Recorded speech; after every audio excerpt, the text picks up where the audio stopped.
की भारत माता की जय श्री राम जय श्री राम। हरे कृष्ण बेटा সংস্কৃত পড়বেন একটু সবাই। আপনারা দেখছেন আদর্শ তিতুমির পত্রিকার সঙ্গে রয়েছি আমি ধৃতরাষ্ট্র। আজকে আপনাদেরকে আমরা দেখাবো, একদম প্রমাণ দিয়ে আপনাদেরকে দেখাবো, এই যে আমরা বলি না যে যারা সাধুর রূপ ধরেন, সাধু সাজেন, তারা আসলে সাধু নয়। এটা আমরা কিন্তু আপনাদের বারবার দেখাই, এবং এই সাধুরা কিভাবে ক্ষমতার অলিন্দে থাকার জন্য ভোল পাল্টে ফেলেন। আমরা এর আগে দেখালাম আদ্যাপীঠ নিয়ে, প্রচুর মানুষ কমেন্ট করেছেন, তার মধ্যে দুই একজন সেখানকার পেটোয়া আছেন, তারাও বলেছেন, কমেন্ট করেছেন। দেখুন, আজকের যে বিষয়টা আমরা তুলে ধরছি, আমাদের ক্রাইম রিপোর্টার সুরেন্দ্র কুমার সিং তুলে ধরছেন, সেটা হচ্ছে যে পুরীতে একটা জগন্নাথের মন্দির আছে, এবং সেই জগন্নাথ মন্দিরকে টেক্কা দেওয়ার জন্য পশ্চিমবঙ্গের দীঘায় এ রাজ্যের তৎকালীন মুখ্যমন্ত্রী সরকারি টাকায় আর একটা পুরীর ওই মন্দিরের আদলে একটা জগন্নাথের মন্দির তৈরি করেছেন আর কি। সেই তৈরি করার পরে এই মন্দিরের সম্পর্কে অনেক অপকীর্তি উঠে আসে, যেমন জগন্নাথ মন্দিরের কাঠচুরি, এই কয়েক মাসের মধ্যে যে কোটি কোটি টাকার দক্ষিণা হিসাবে এসছে, এই সমস্ত কিছু বেপাত্তা হয়ে গেছে। এই সব কিছুর মূলে যিনি ছিলেন, তিনি হচ্ছেন যে তথাকথিত রাধারমন দাস প্রভু, আর একজন তার সাগরেদ ছিলেন দয়ারাম দাস। এই দুজনকে আপনারা দেখেছেন যে মমতা ব্যানার্জি তাদের ওপরে এই মন্দির চালানোর দায়িত্ব দিয়েছিলেন, এবং তারা তখন একেবারে মমতার বিরাট বড় ফ্যান হয়ে যান। একেবারে মমতা যা বলছেন তাই তারা বলছেন। মানে তখন বিরোধী দলনেতা ছিলেন শুভেন্দু অধিকারী, আজকের যিনি মুখ্যমন্ত্রী, তার ব্যাপারেও অনেক কথাবার্তা এনারা বলেছেন। এরা যখনই দেখলেন যে মমতার ক্ষমতা চলে গেছে, তখন এরা শুভেন্দু অধিকারীর বামে আর ডানে এই দুই সাধু ভোল পাল্টে ঘোরাঘুরি শুরু করলেন। এটা সাধুদের ক্যারেক্টার। একটা পুরীর আদলে জগন্নাথ মন্দির তৈরি হলো, সেখানকার দায়িত্ব দেওয়া হলো, সেখানে কি টাকা পয়সা উঠলো সেইগুলো কোনো হিসাব দেওয়া হলো না। সরকারি টাকায় মন্দির তৈরি হলো, হিটকোর টাকাতে সেখানে মন্দির তৈরি হলো।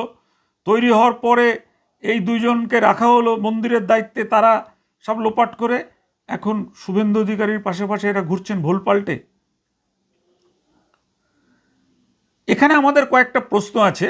আজকের আমরা আপনাদেরকে একটা ভিডিও দেখাবো, যে আজকের ঈদের দিনে শুভেন্দু অধিকারী মায়াপুর ইস্কনে যান। এবার সেখানে গিয়ে তিনি গোয়েল পুজো, মানে গরু পুজো করেন। প্রত্যেকটা ওখানে প্রায় সপাচেক গরু ছিল, গরুকে জড়িয়ে ধরেন, গরুকে গঙ্গা জল দিয়ে গরুকে সমস্ত যেভাবে পুজো করে আর কি, পুজো অর্চনা করেন। এবং তিনি যখন ইস্কনের মন্দিরে পৌঁছন, তখন তার পাশে এই দুজন সাধু, যারা এই মমতা ব্যানার্জির কাছের লোক ছিলেন, যারা এই জগন্নাথ মন্দিরের, মানে দীঘার জগন্নাথ মন্দিরের ভারপ্রাপ্ত সাধক ছিলেন, সেই দুজন শুভেন্দু অধিকারীর পাশে পাশে ঘুরছেন। বলুন তো, এইটা সাধকের কাজ? এবার আমাদের এখানে কতগুলো প্রশ্ন আছে। সেটা হচ্ছে যে এই কয়েক মাসের দীঘার মন্দিরের হিসাবটা কোথায়? যে কত টাকা এই মন্দিরে উঠলো, কত টাকা ব্যয় হলো, তার হিসাবটা কোথায়? 1 নম্বর। 2 নম্বর হচ্ছে এই যে কোটি কোটি টাকা বিভিন্ন মানুষকে অনুদান করেছেন, সেই অনুদানের টাকার দায়িত্বে ছিলেন এই রাধারমন আর হচ্ছে দয়ারাম। এই দুজন এখন এই মন্দির ছেড়ে, দীঘার মন্দির ছেড়ে, তারা এখন ইস্কনে শুভেন্দু বাবুর পিছনে ঘুরঘুর করছেন। তাহলে এই টাকার হিসাবটা দেবে কে? এই দয়ারামের নামে মায়াপুর, ইসকন এবং কলকাতায় অনেক অভিযোগ উঠেছে। ইসকনের ভক্তদের টাকায় প্রমোটিং করা, নিরীহ প্রভুদের মারধর করা, এমনকি খুনের অভিযোগও আছে। আমরা কিন্তু সব তথ্য নিয়ে বলছি। আবার এখন এরাই, এই দুই প্রভু, বিজেপিকে ধরে নতুন খেলা সাজাতে চাইছে। শুভেন্দু অধিকারীর নিশ্চয়ই মনে আছে, আমাদের রাজ্যের মুখ্যমন্ত্রী, তার আজকের ভিডিওতে তো আপনারা দেখলেনই যে তার ডানে এবং বামে ঘুরছেন এই দুই প্রভু। তো এই দুই প্রভু যে ডানে এবং বামে ঘুরছেন, এটা তো মানুষ বুঝতেই পারছেন যে কেন তারা ওই দীঘার মন্দির ছেড়ে কেন গিয়ে শুভেন্দু অধিকারীর পিছন পিছন ঘুরছেন। বাঁচতে চাইছেন, গেরুয়া বসন পরে নিজেদের কলঙ্কিত অধ্যায় আবার শাসকের সাথে মিশে গিয়ে বাঁচতে চাইছেন। এই জিনিস চলতে পারে না আমাদের মনে হয়। আপনাদের কি মনে হয়?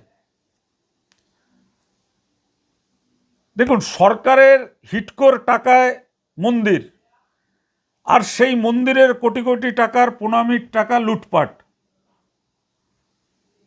তাহলে এই যে কারবারটা চলেছিল, এই কারবারটা করে তারা এখন এই দীঘার জগন্নাথ মন্দির ছেড়ে যদি আমাদের পশ্চিমবঙ্গের এখনকার যিনি মুখ্যমন্ত্রী তার ডানে এবং বায়ে ঘোরাঘুরি করেন, তাহলে তো এই কোটি কোটি টাকার হিসাব আর দিতে হবে না। বিভিন্ন নেতারা জেলে যাচ্ছেন তোলাবাজি, বিভিন্ন টাকা পয়সা নয় ছয়, বিভিন্ন অপকর্মের জন্য।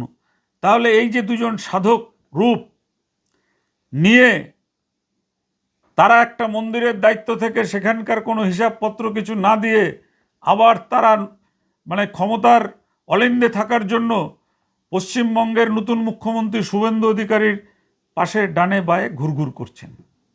এটা আমরা জানি না যে এটা বিজেপির যারা করেন বা বিজেপির যে সরকার তারা অবগত আছেন কি না।